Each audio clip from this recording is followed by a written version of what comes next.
오늘 우리에게 주시는 하나님 말씀 베드로후서 2장 1절에 있는 말씀 봉독해 드리겠습니다. 385쪽 베드로후서 2장 1절입니다. 그러나 민간에 또한 거짓 선지자들이 일어났었나니 이와 같이 너희 중에도 거짓 선생들이 있으리라. 저희는 멸망케 할 이단을 가만히 끌어들여 자기들을 사신 주를 부인하고 임박한 멸망을 스스로 취하는 자들이라. 아멘. 한 주간 동안도 건강하셨습니까? 날씨가 많이 더워지고 있고요. 가뭄 중에도 모기가 벌써 기승을 부리고 있습니다.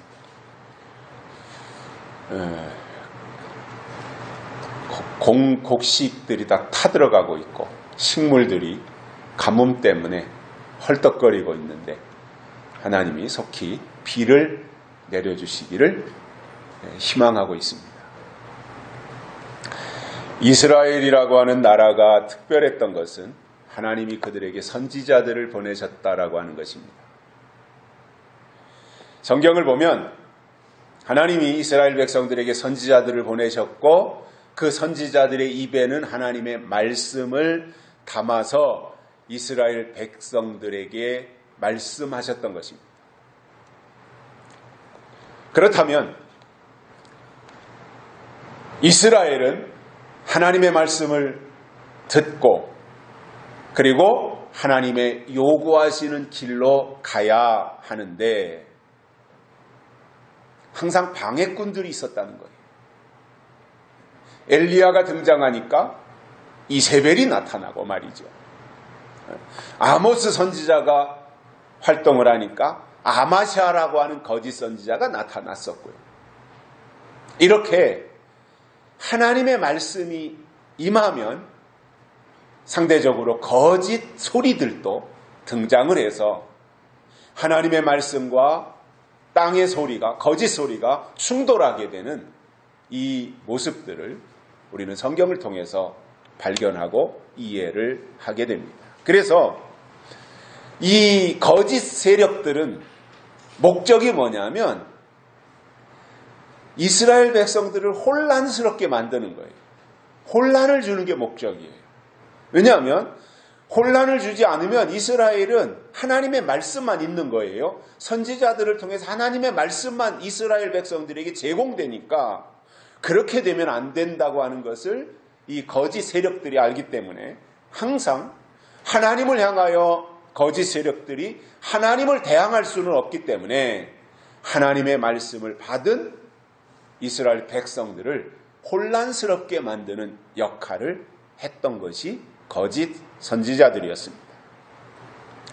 자, 그러면 이 거짓 선지자는 성경에 많이 나옵니다. 특히 구약 성경에도 수없이 나오고 신약 성경에서도 예수님이 친히 거짓 선지자에 대해서 말씀하셨으며 현재에도 존재하고 있고 앞으로도 나타날 세력이 거짓 선지자들인데 그들에 대해서 요한계시록에서는 황충이 또는 음녀, 바벨론 이런 식으로 표현을 하고 있습니다. 그러니까 그때 상황에 맞게 어디서는 황충이라고 그러고 어디서는 음녀라 그러고 어디서는 거짓 선지자라고 하고 어디서는 미혹자라고 하고 이렇게 그 상황에 맞게 표현을 하지만 궁극적으로 그 세력은 거짓 선지자다 그 말인 것입니다. 성경에 보면 두 가지 계통이 나오는데 하나는 하나님의 계통이고 다른 하나는 뱀의 계통입니다. 이 두 계통이 사실은 창세기서부터 요한계시록까지 계속 같이 가는 거예요. 그러면 하나님의 계통은 살리는 법으로 영맥으로 등장합니다. 뱀의 계통은 죽이는 법으로 육맥으로 접근하고 있는데 하나님의 법이 먼저 나오면 항상 죽이는 법이 뒤따라 등장한 것을 우리는 성경을 통해서 알게 됩니다. 그러므로 그때마다 주시는 살리는 법의 말씀을 듣고, 영맥이죠. 살리는 법의 말씀을 듣고 그 길로 가야 되는데, 그것이 하나님이 한 번 말씀하셨으면 영원히 그렇게 가는 것이 아니라 하나님의 일하시는 방법을 보면 때를 따라서 하나님의 전해주시는 말씀이나 또 하나님이 요구하시는 내용이나 이런 것들이 달라졌다라는 거예요. 그것을 알지 못하면 하나님을 제대로 이해하기가 쉽지 않아요. 물론 하나님은 불변이에요. 하나님은 변하는 분이 아니에요. 하나님은 홀로 영원하신 분이에요. 그런데 하나님이 사람들을 향해서 일하실 때는 그때그때마다 일하시는 방법이나 일하시는 도구를 달리 하시더라는 거예요. 그래서 사는 법도 그때그때마다 하나님의 요구가 달라졌어요. 노아 때는 방주에 들어가면 사는 법을 주셨던 거예요. 소돔과 고모라 성에 유황불로 하나님이 심판하실 때는 소돔 성에서 재빨리 나와서 도망가는 것이 사는 방법이었어요. 아무리 믿음이 좋다고 할지라도 소돔 성에 머물러 있으면 유황불에 심판당할 수밖에 없는 거예요. 하나님의 말씀을 들었다면, 하나님의 명령을 들었다면 소돔 성은 하나님이 심판할 도성이기 때문에 여기서 빨리 탈출해야 되는구나. 이것을 알고 소돔성에서 나오는 것이 하나님의 말씀을 제대로 받은 사람의 반응이었던 것입니다. 출애굽한 이스라엘 백성들이 광야에 나옵니다.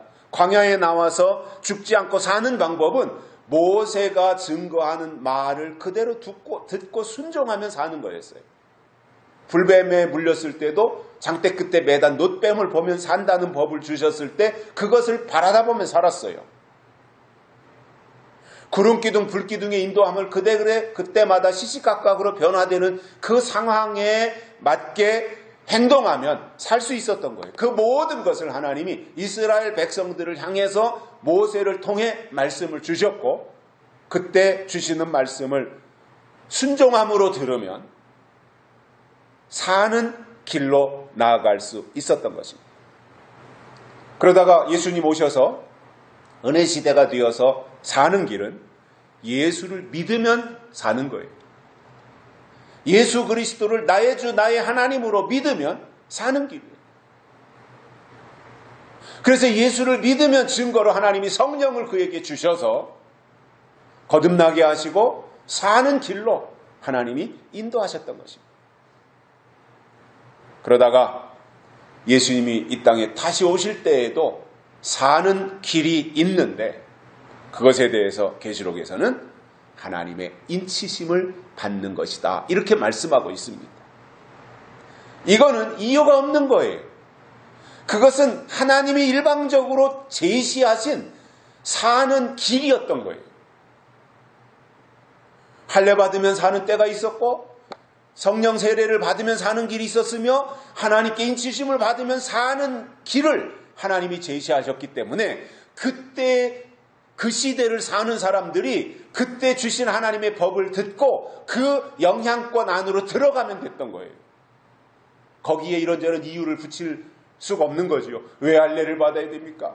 이유를 붙일 이유가 없어요. 왜 세례를 받아야 됩니까? 이유를 붙이면 안 되는 거예요. 왜냐? 그것은 하나님이 법이기 때문에. 법은 지키는 것밖에 없는 거죠. 자, 그러면 영맥이 등장하면 육맥도 함께 나와요. 그래서 영맥과 육맥은 같이 가는 거예요. 그렇기 때문에 그것을 우리의 입장에서는 분별하는 것밖에 없는 거예요. 잘 분별해서 이것이 하나님의 계통이냐, 이것이 뱀의 계통이냐, 이것에 대해서 우리가 분별해서 방향을 정하고 하나님의 인도하심을 따라가는 그 길로 가는 것밖에는 없다는 것입니다. 자, 오늘은 베드로 사도가 말씀한 내용 중에서 거짓 선지자가 나타나면 하는 일이 있는데 그것이 무엇인지에 대해서 세 가지를 깨닫고 말씀을 듣겠습니다. 첫째로, 거짓 선지자는 멸망케 할 이단을 가만히 끌어들인다 이렇게 말씀하고 있습니다. 자, 이단에 대해서는 우리가 올바른 정의를 내려야 됩니다. 이단에 대한 정의, 출발부터 시작부터 다른 건 이단이 아닙니다. 종교라고 하는 굴레를 가지고 종교라는 틀을 가지고 나가는데 아예 시작부터 다른 것은 이단이라고 안 해요. 그건 다른 종교라 그래요. 타종교예요. 불교 이단이라고 안 해요. 타종교예요. 유교 타종교예요. 그런데 이단이라고 하는 것은 뭐냐면 시작이나 과정은 유사한데 끝에 가서 달라졌을 때 다를 이자의 끝단자에서 이단, 끝에 가서 달라졌다. 이것이 이단이다 말입니다. 자, 그러면 이단이 나타나면 하는 일이 있는데 진리를 왜곡시키는 일과 영혼을 멸망시키는 일을 하기 위해서 등장하는 사람들이 이단인 것입니다. 이것이 이제 원래의 이단에 대한 정의인데 우리나라 사람들은 자기하고 좀 다르면 이단이라 그래요. 다른 것과 틀린 것을 구분 못하는 것이 우리나라 사람들이에요. 분명히 틀린 것하고 다른 것은 구분할 수 있어야 돼요. 틀린 것은 우리가 종교적 차원에 좀 전에 설명드린 것처럼 틀린 것은 타종교예요. 다른 것은 어느 부분에서는 비슷한데 어느 부분에서는 유사한데 끝에 가서 달라지는 거. 이것은 다른 부분이 되는 거잖아요. 자, 그러면 나하고 다르다. 내가 그동안 어떤 통념적으로 가지고 있었던 기독교에 대한, 신앙에 대한, 믿음에 대한, 하나님에 대한, 예수님에 대한, 교회에 대한 이런 것들에 대해서 내가 그동안 가지고 있었던 생각과 저 사람이 말하는 것이 좀 다르기 때문에 저 사람 어디 요새 이상한 데 갔다 왔나 봐, 이단에 갔다 왔나 봐, 이렇게 꼬리표를 붙이는 것이 우리나라 사람들의 특징입니다. 그런데 사실은 진리 문제에 있어서 성경과 다른 내용을 지나치게 강조하거나 가르치는 일을 하는 것이 이단인 것입니다. 그런데 오늘 말씀에 보면 그냥 이단이 아니라 멸망케 할 이단을 끌어들인다. 가만히 이렇게 말씀하고 있습니다. 이단이 등장하는 목적은 결국은 사람들의 영혼을 속이고 멸망시키는 일을 하기 위해서 믿음이라는 탈을 쓰고 나오는 거예요. 믿음이라고 하는 굴레를 씌워서 위장하고 나오는 거예요. 그게 사실이면, 그게 옳으면, 그게 진실이면 위장할 이유가 없어요. 그대로 노출시키면 돼요. 보여주면 돼요. 설명하면 되는 거예요. 그런데 목적이 다른 데 있기 때문에 가면을 쓰고 나오는 거잖아요. 위장하고 나오는 거잖아요. 속이는 거잖아요.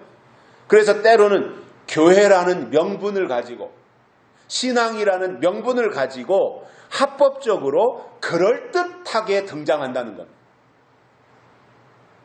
그래서 우리나라에서도 보면 모든 이단들은 다 교회 안에 있습니다.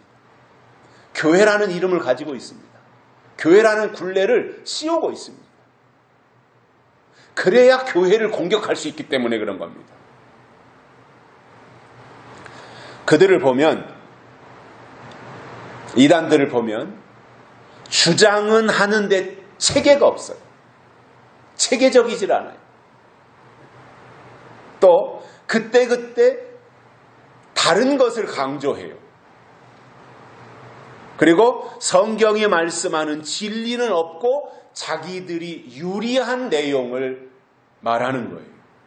그리고 일정 부분은 비슷하게 가다가 끝에 가서 다른 것을 이야기해요.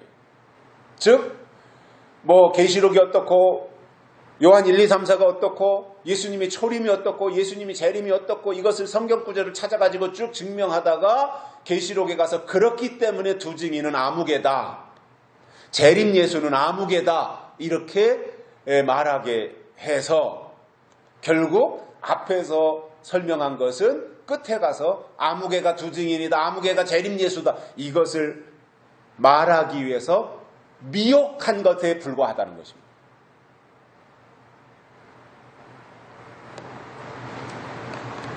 자, 일반적인 의미에서 진리라고 하는 것은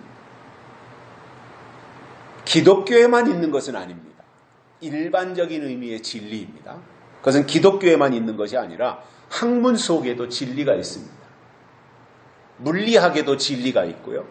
수학에도 진리가 있고요. 논리학에도 진리가 있고요. 타종교에도 그들이 나름대로 말하는 진리가 있고요. 대학교에도 진리가 있어서 진리의 전당이라고 말하잖아요. 대학교를 진리의 전당이다.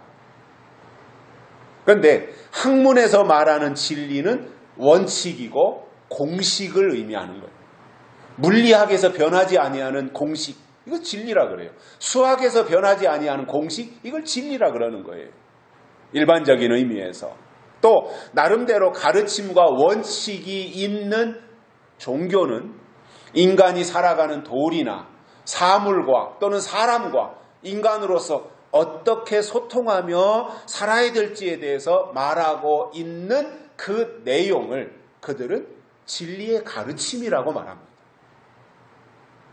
그러나 성경이 말씀하는 진리는 차원이 다릅니다. 성경이 말씀하는 진리는 시대마다 나타내시는 하나님의 뜻을 진리라고 표현하는 거예요. 더 요약해서 말하면 진리가 뭐냐? 하나님의 뜻이에요. 그런데 하나님의 뜻은 고정되어 있는 것이 아니라 멈춰져 있는 것이 아니라 시대마다 때를 따라 새롭게 나타내시더라고요. 하나님이 변하는 것이 아니라 그 시대에 맞게 하나님이 옷을 갈아입혀서 사람들에게 하나님의 법을 제시하고 뜻을 제시하고 그것을 진리로 받아들여서 하나님의 뜻을 향하여 나아가도록 살아가도록 그렇게 만들고 계시더라는 거예요. 그래서 정말 교회가 신앙이 진리를 말한다면 그 말하는 내용 속에 반드시 하나님의 뜻이 포함되어 있어야 됩니다. 담겨져 있어야 됩니다. 그래야 진리가 성립이 되는 겁니다. 왜냐하면 진리는 하나님의 뜻이기 때문에 그렇습니다.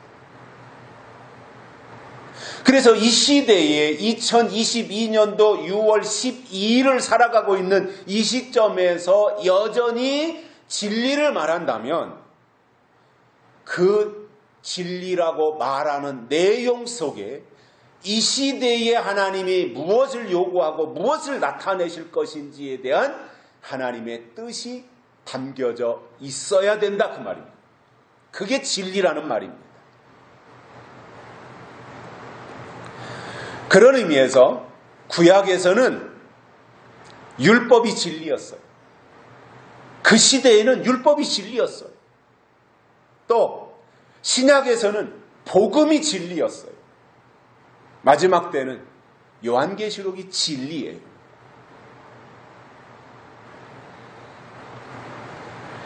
그렇다면 신앙은 항상 진리에 집중하는 것이 맞아요. 우리가 신앙생활을 안 한다면 그냥 보편적 진리, 일반적 진리, 그러니까 어떤 원리, 어떤 원칙 이것만 따라가면 돼요. 그런데 우리가 신앙인의 입장에서 하나님을 겨냥하고 하나님의 뜻을 정말로 사모하고 있다면 그는 진리에 치중해야 되고요. 결국 우리가 믿음을 지킨다는 말은 뭐냐면 진리를 지킨다는 말입니다. 진리를 사수하는 겁니다. 이게 믿음을 지키는 겁니다. 왜냐? 진리가 바로 하나님의 뜻이기 때문에 하나님의 뜻이 있어야 되고 하나님의 뜻을 붙잡아야 되며 하나님의 뜻을 지켜야 된다 그 말이에요. 이것이 믿음을 지키는 것입니다. 자, 그러면 여기서 정리하고 가야 될 것이 있는데, 성경이 진리를 말하고 있고 예수님도 진리를 말씀하셨는데, 그렇다면 과연 진리가 무엇이냐라는 거예요. 많은 사람들이 진리를 말해요. 그런데 과연 진리가 무엇이냐? 요한복음 18장에 보면 제사장들이 아무 죄도 없으신 예수님을 끌고 그 당시에 총독이었던 빌라도 앞으로 데리고 갑니다. 그리고 대제사장이 예수님을 빌라도에게 고소했습니다. 그러니까 재판을 받아야 되잖아요.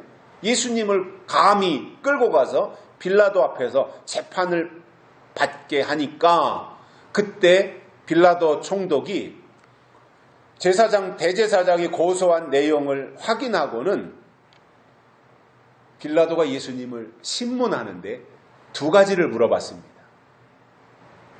하나는 내가 유대인의 왕이냐? 이거 물어봤어요.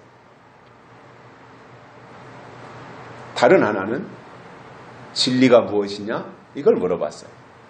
내가 진리를 말하고 다닌다고 하는데 진리가 무엇이냐? 내가 유대인의 왕이라고 말하고 다니는데 무엇을 근거로 해서 네가 유대인의 왕이라고 사람들을 선동하느냐? 너 목수 아들이잖아. 그런데 왜 네가 유대인의 왕이라고 사람들을 선동하는 거야? 그 두 가지를 물어봤던 거예요. 자, 지금 재판을 받고 있는 겁니다. 아니면 검사 앞에서 신문을 받고 있는 겁니다. 그러면 그때 말 한마디가 결국 유죄, 무죄가 확정되는 거예요. 굉장히 중요한 순간이에요. 그리고 이 두 가지 질문은 예수님에게도 중요하고 유대인들에게도 굉장히 중요한 결정적인 질문을 한 거예요. 그렇지 않다라고 예수님이 말씀하셨다면 난 유대인의 왕이 아니다 라고 말했다면 아마 빌라도가 예수님을 풀어줬을지도 몰라요. 그런데 예수님이 그렇게 말할 수 없잖아요. 그래서 그 자리에서 예수님이 불리한 줄 알면서도 나는 유대인의 왕이 맞고 진리는 이런 것이다 라는 것에 대해서 설명하는 내용이 요한복음 18장에 나오는데, 예수님은 이 땅에 왕으로 오신 것이 맞고요. 그리고 진리에 대해서 증거하러 오셨다고 성경은 설명해 주고 있습니다. 그렇다면 진리가 무엇이냐는 거예요. 하나님이 진리이시고 예수님이 진리이며 성경이 진리이고 성령이 진리인데, 여기서 예수님이 말씀하시는, 베드로가 말하고 있는, 아니면 예수님이 거기 설명하고 있는 이 진리는 상대적 진리가 아니라 절대적 진리를 말하는 겁니다.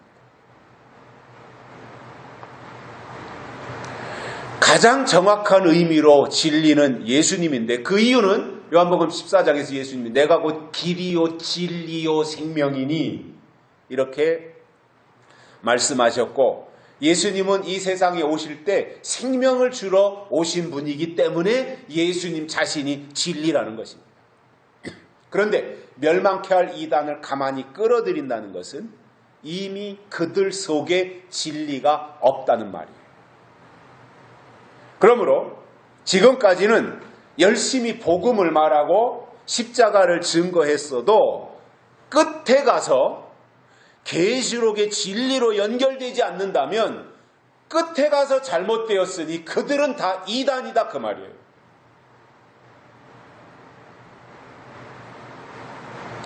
대부분의 사람들은 자기들 편리한 대로 요한계시록 하면 이단이야 이렇게 말합니다.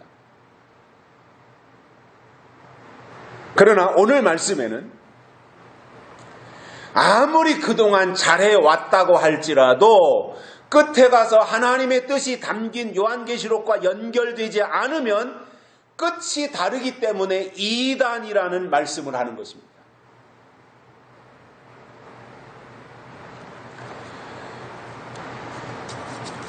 아마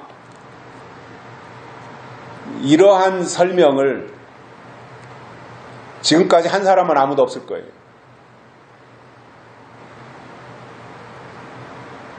저는 사람들이 흔히 말하는 그리고 이단이라고 하는 단어의 뜻을 올바로 이해하고 그것을 하나님의 뜻에다가 접목해서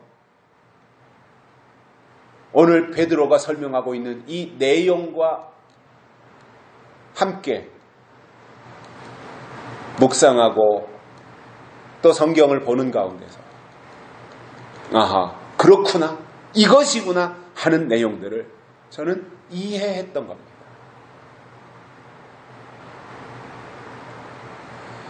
이것을 사람들이 잘못 듣고 저를 향해서 어떤 공격을 할지는 모르겠습니다.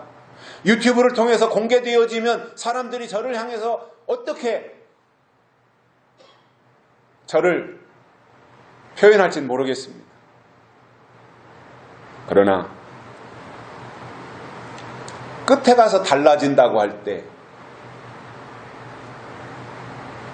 계시록 이 시대에 나타내시는 하나님이 뜻인데 계시록으로 들어가지 아니하고 그냥 지금까지 해왔던 전통적인 방식에만 머물러 있다면 그 자체가 하나님의 뜻을 제대로 깨닫지 못한 것이고 계시록으로 들어가지 못하는 자체가 끝에 가서 달라지는 것이기 때문에 이단이라고 감히 말해도 저는 떳떳하다라는 겁니다. 그동안에는 우리가 일반적인 의미로 이단을 규정할 때 여호와 증인 이단이야, 뭐 통일교가 이단이야, 또는 전도관이 이단이야, 하나님의 교회가 이단이야, 신천지가 이단이야, 이런 것을 이제 우리 교회의 상위 기관인 교단 차원에서, 우리 합동측 같은 경우에 상위 기관 교단 합동측 총회 차원에서 그러한 곳을 이단으로 결정했고 신학교에서 이단 종파를 공부할 때 그런 것은 다 이단으로 어떤 주장을 이렇게 하기 때문에 성경과 달라서 이단이다 이렇게 다 규정해 놓은 것을 배워왔기 때문에 우리가 당연히 그러한 단체들은 이단이다 이렇게 말해 왔습니다. 맞는 말입니다. 틀렸다는 게 아닙니다. 옳은 이야기입니다. 그러나 그 단계를 뛰어넘어서 신학적으로 별 문제가 없고 정상적이라고 자부해 왔다고 할지라도 끝에 가서 하나님의 뜻을 제대로 알지 못하고 요한계시록으로 연결되지 못한 채 요한계시록과 다른 것을 끝에 와서 주장한다면 그것 자체 그 또한 이단이다 그 말이에요. 우리의 믿음을 평가하시는 분은 하나님이시기 때문에 하나님이 보실 때 잘했다 칭찬하시도록 우리가 믿어야지 아무리 자기 입장에서는 내가 주의 이름으로 선지자 노릇하고 주의 이름으로 귀신을 쫓아냈다고 할지라도 때와 법을 모르고 한 모든 것은 불법이다 그 말입니다. 그러므로 어떤 일을 하기보다 더 중요한 것은 하나님의 뜻이 무엇인지 아는 것이고 알기 위해서는 알려주시는 말씀 속으로 들어가야 되는 것입니다. 성경을 통해서 알아야 되지 내가 뭐 기도하다 계시받아서 알 수 있는 게 아니에요. 이것은 진리 문제는 성경을 통해서 아는 거예요. 그리고 이와 같은 이단 끝에 가서 달라지는 이단을 대처하는 방법은 거기서 발을 빼는 거예요. 그 방법밖에 없어요. 내 백성아 거기서 나오라 한 것처럼 거기서 발을 빼는 것이고 하나님의 뜻을 향해서 새로운 방향과 진로를 정해가는 것입니다. 요즘 우리가 새벽 시간에 큐티가 신명기 13장을 듣고 있는데 신명기 13장에서도 모세가 굉장히 강조한 것이 뭐였냐면 그 당시에 미혹하는 세력들이 있었다는 거예요.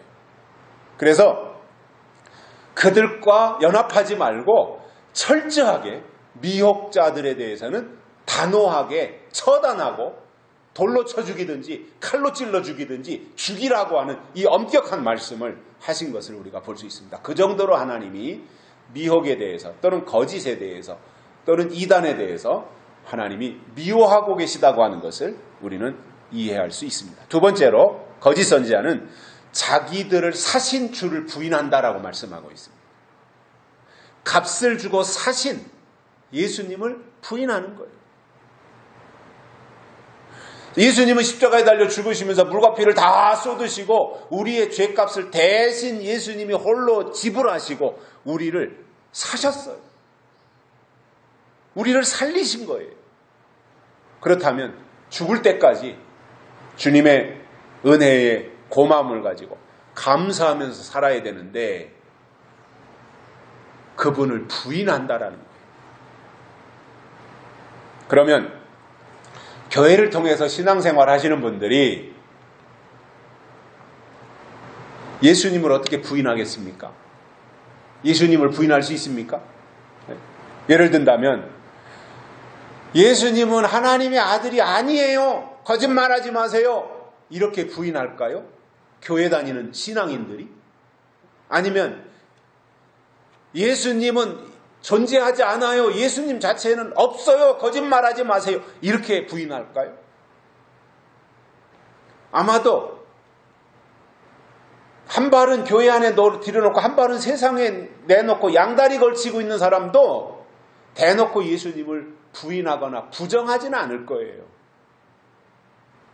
어깨너머로 들은 얘기들이 수없이 많은데 그런 식으로 부인하지는 않을 거다 말입니다. 그런데 베드로가 자기들을 사신 주를 부인한다라고 하는 이 말은 구약시대의 유대인 바리새인들이 구약의 율법에는 충실했지만 그러나 예수님이 하나님의 아들로 이 땅에 오셨을 때는 예수님을 영접하지 않았던 원리로 우리가 이해를 해야 됩니다.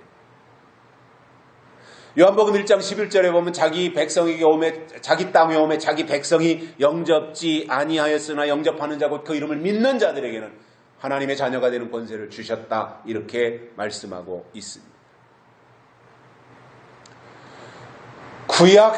구약이 유대인들을 위한 시대였다면 신약은 이방인들이 예수님을 영접하고 하나님의 자녀가 되는 시대였습니다.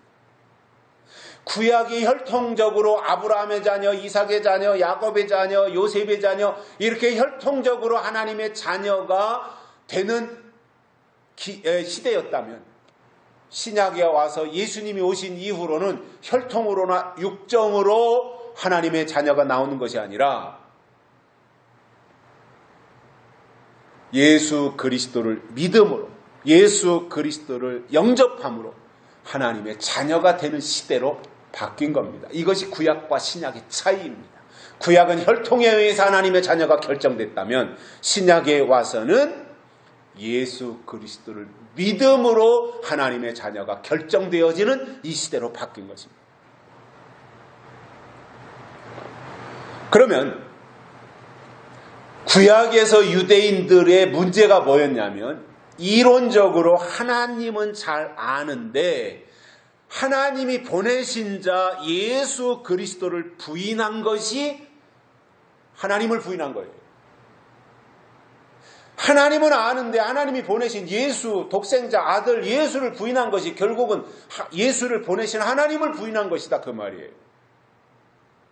같은 원리로 초림 예수님은 인정을 하는데 다시 오실 예수님이 진실과 충신으로 오시는 것에 대해서 부인하면 그는 자기를 사신 주를 부인하는 것이 된다 그 말입니다.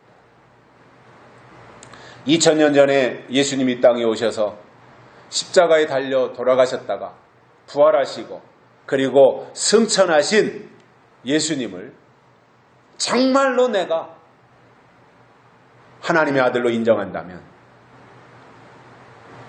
당연히 그 다음 단계로 나아가서 처소를 예비하면 다시 오셔서 우리들을 예수님이 계신 곳으로 데려가기 위해서 이 땅에 재림하시는 예수님을 기다리는 것이 맞는 일입니다. 옳은 일입니다.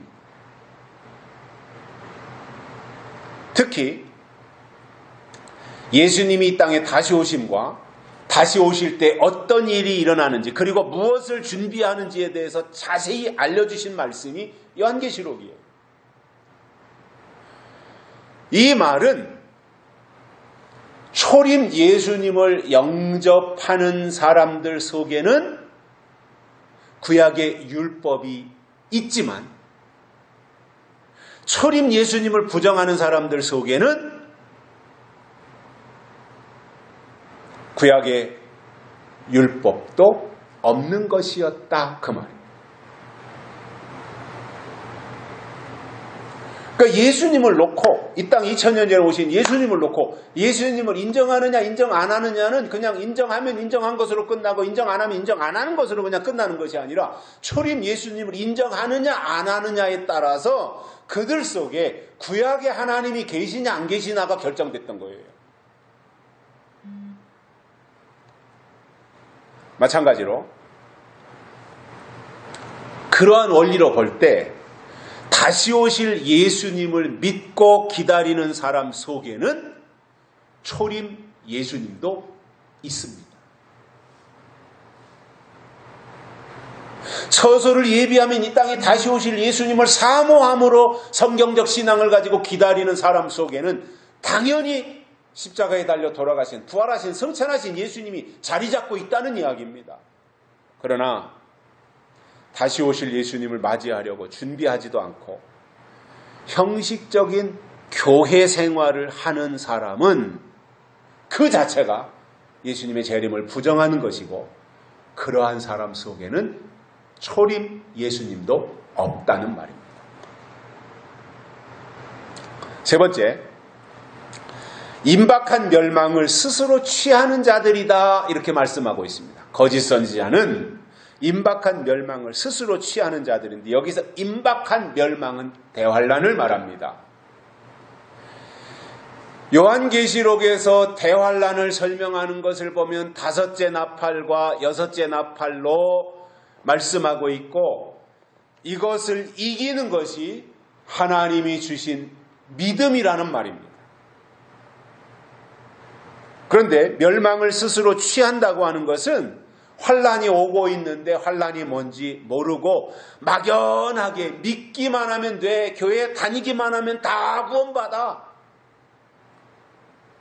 이렇게 생각하고 태만하게 있다가 그러한 사람들이 대환란 속으로 빨려 들어가는 것과 같은 것입니다. 대환란은 예수님이 재림하시기 직전에 일어나기 때문에 다시 오시는 예수님을 맞이하고 예수님을 영접하기 위해서는 반드시 대환란을 알고 대환란을 이겨야 됩니다. 이거는 공식이고 원리입니다. 대환란을 이겨야 다시 오시는 예수님을 맞이하는 거예요. 다시 반대로 말하면 예수님이 땅에 다시 오시기 전에 대환란이 있어요. 대환란을 반드시 이겨내야 다시 오시는 예수님을 맞이할 수 있다는 말입니다. 제가 가끔씩 말씀을 드리는 것 중에 이런 말이 있습니다. 대환란은 알면 이기고 모르면 못 이긴다라고 설명을 드립니다. 이게 정답이에요.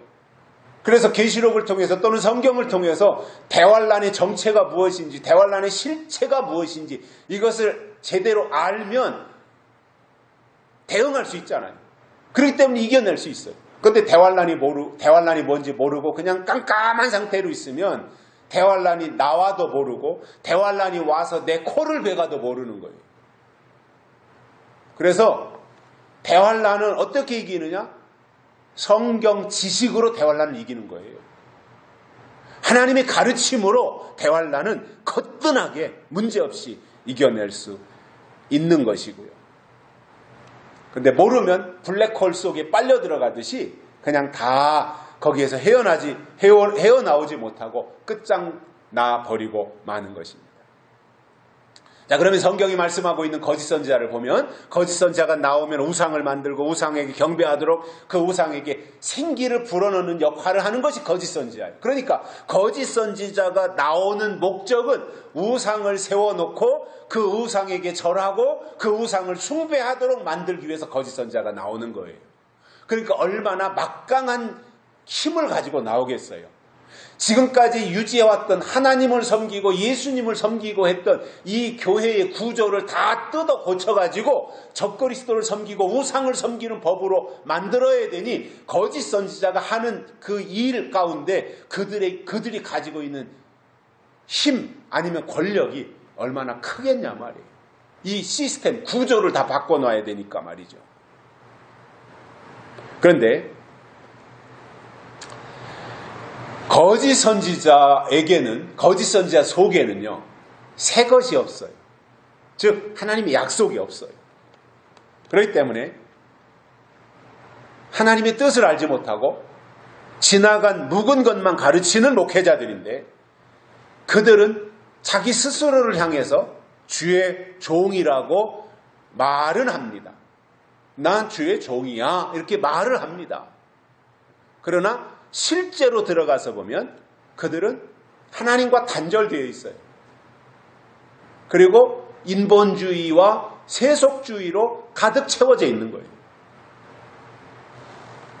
그러니 그들이 설교자로 주의 종으로 교회 안에서 군림은 하고 있지만 사실은 그들의 목적이 뭐냐면 믿는 자들을 미혹하려고 하는 목적이다라는 거예요. 이들 거짓 선지자에 대해서 요한계시록에서는 한마디로 떨어진 별이다 이렇게 말씀하고 있습니다. 그리고 그들의 끝은 멸망인데, 거짓 선지자의 멸망은 그들이 자초한 것입니다. 스스로 멸망을 취한 자들이다 이거예요.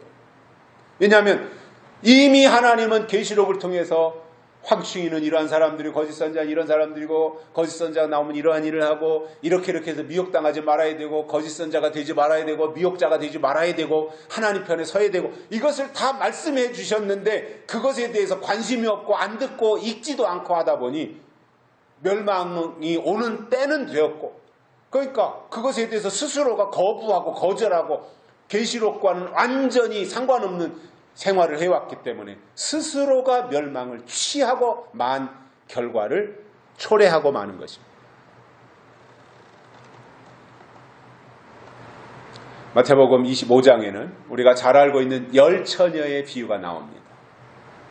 슬기로운 5처녀와 미련한 5처녀인데 공통점은 그들이 양쪽 다 등잔불을 들고 있었다 이겁니다. 등불을 들고 있었다 이겁니다. 네? 등잔을 다 가지고 있었다 이겁니다.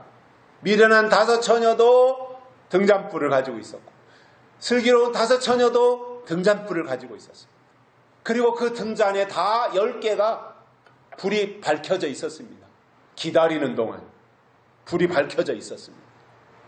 근데 그 차이점이 뭐냐면 그릇의 기름을 준비했느냐 못했느냐, 이것이 차이점이었습니다. 공통점도 중요합니다. 등잔불을 들고 있는 이 공통점도 중요합니다. 그러나 등잔불은 신랑을 기다리는 역할을 했던 것입니다. 맞이하려면 공통점만 가지고 맞이할 수 없었습니다. 차이점에 있었습니다. 신랑을 맞이하느냐 맞이하지 못하느냐는 차이점이 결정했습니다. 그 차이점이 뭐였느냐면 그릇의 기름을 준비했느냐 준비하지 못했느냐, 여기에 있었습니다. 그래서 그릇의 기름을 담아가지고 가서 신랑을 기다렸던 이 슬기로운 5처녀들은 언제 가서 그들의 이것이 그들의 어떤 준비했던 것이 돋보이게 부각이 되었냐면, 신랑이로다 맞으러 나오라고 할 때 등잔불은 똑같이 10개가 다 꺼져가는 그 무렵에 얼른 그릇에 담아가지고 어떤 기름을 등잔불에 넣으니까 불이 밝혀졌지 않습니까? 그때 가서 그들의 진가가 드러난 거예요. 기다리는 동안에는 똑같았어요. 등잔불만 가지고 가서 기다리는 사람과 그릇의 기름을 준비해 가지고 가서 기다리는 사람과 똑같았습니다.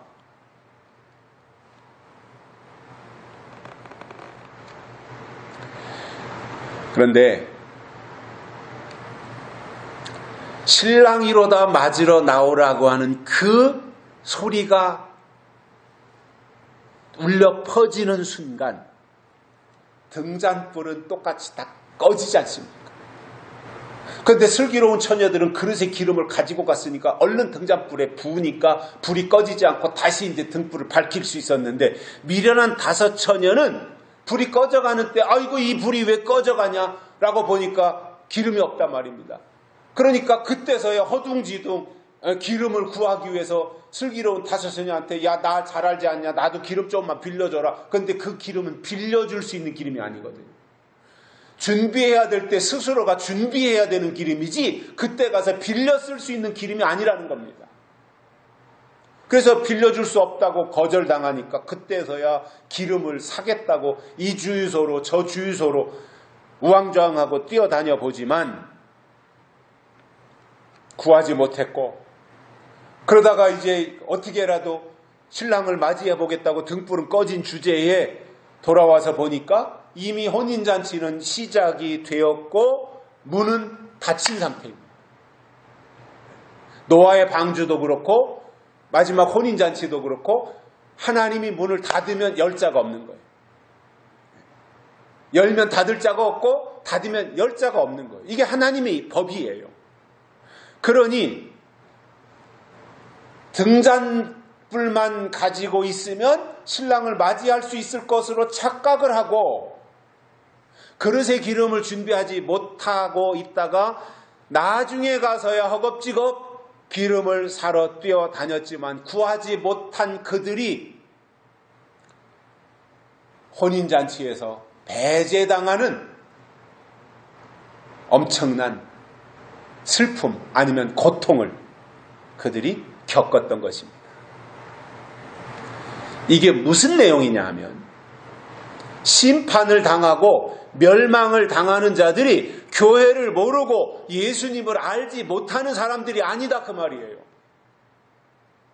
예수님을 모르는 사람들은 이미 심판을 받았다고 성경은 말씀하고 있고, 하나님을 믿는다고 하면서 하나님의 때를 모르고 하나님의 법을 모르고 하나님의 기준을 알지 못하고 맨날 옛날 방식에만 매몰되어 있으면서 나도 하나님을 믿는다라고 생각했던 그 사람들이 미련한 처녀들이고, 그들이 음녀에게 미혹당해서 멸망당하는 사람들이다 그 말입니다. 잘못 믿은 자들이 멸망당하는 거예요. 그래서 하나님은 요한계시록을 통해서 음력교회를 심판하시고 또 하나님을 믿는다고 하는 자들 중에서 알곡과 쭉정이를 골라내시며 슬기로운 신앙과 어리석은 신앙을 갈라 놓으신다는 겁니다. 이것이 성경입니다. 미련한 5 처녀를 하나님이 너는 미련하니까 신랑을 맞이하지 마 이렇게 한 것이 아닙니다. 기회는 똑같이 주었어요.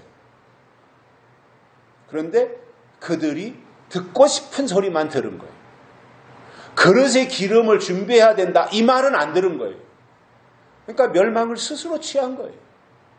누구에게 가서 변명도 못하는 거예요. 왜 그랬냐? 따지지도 못해요. 왜 나는 안 알려줬냐? 왜 안 알려줘요? 다 성경을 통해서 누구나 다 듣고 누구나 다 볼 수 있도록 창세기부터 요한계시록까지 다 기록해놨는데 자기가 계시록을 안 읽고 자기가 계시록을 관심을 가지지 않아서 그릇에 기름을 준비하지 못한 것 뿐이지, 그러니까 누가 너는 멸망받아 하나님이 이렇게 정하신 것이 아니라 스스로가 멸망을 취했다라는 것입니다.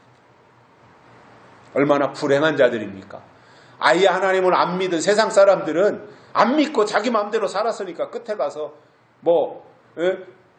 자기 나름대로 자기 방식대로 살았으니까 미련은 없을지 모르지만 교회 생활한다고 애쓰고 주일날 교회 나오고 예배 참석하고 직분 맡아서 충성하고 봉사하고 했는데 그들의 생각이 짧아가지고 하나님의 뜻을 제대로 깨닫지 못하고 계시록의 신앙을 부정한 결과 멸망에 들어가는 미련한 5 처녀 같이 되었다는 이 사실이 우리가 곱씹어 보아야 될 그러한 내용이더라는 것입니다. 결론으로 마지막 시대를 살아가는 사람들이 반드시 주의할 것은 황충이로 등장하는 음녀인 거짓 선지자입니다.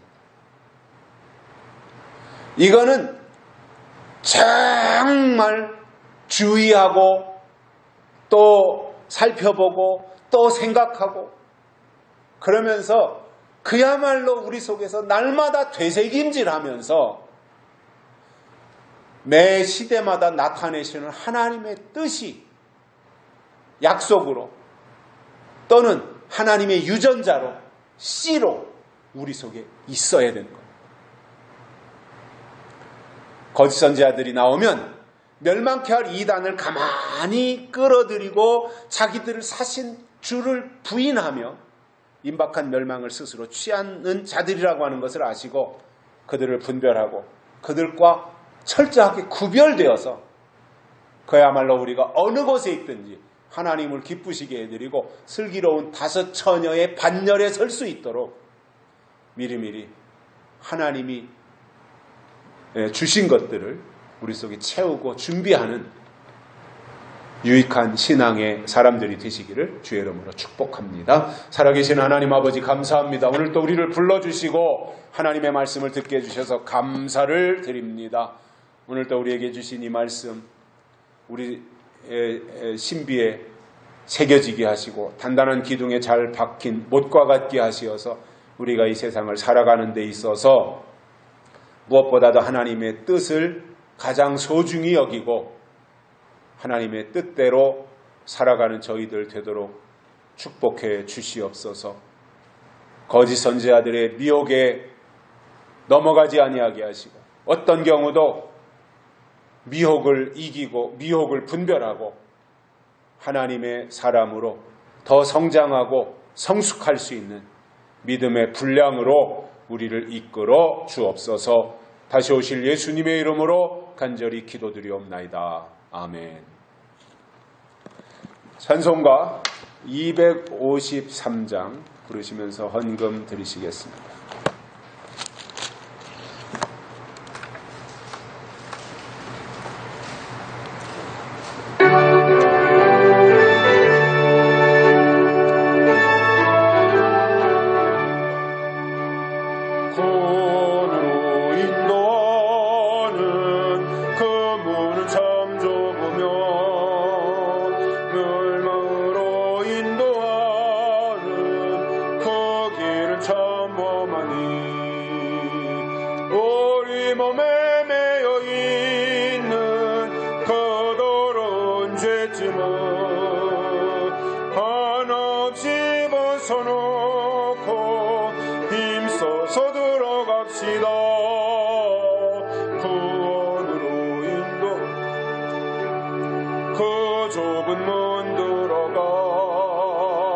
영생으로 인도하는 그 생명길 갑시다.